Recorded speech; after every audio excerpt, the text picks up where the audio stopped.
Today, I'm going to demonstrate how to prepare my passion in a cup. That's actually the name of this. I'm not just saying that this is my passion in a cup. It's going to be a coffee drink, so you want to get your hot coffee ready. And we'll take a look at our main ingredient, which is going to be a butterscotch schnapps. Now, we want to put in an ounce and a half of this, or a 6 count. So 1, 2, 3, 4, 5, 6.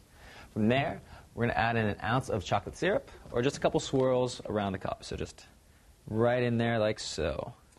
So now you get a nice chocolatey butterscotch flavor. I know you can't smell it, but when you make it at home, you'll smell it, and it smells fantastic. So we're going to fill the rest of our cup up with coffee, obviously. And anytime you add chocolate to a drink or honey, you want to take your bar spoon, you want to stir that up because it doesn't automatically dissolve. So gets it off of the bottom, gets that flavor released into the coffee. I personally recommend putting a layer of whipped cream over the top along with a maraschino cherry, but the recipe doesn't call for it, so we'll hold off.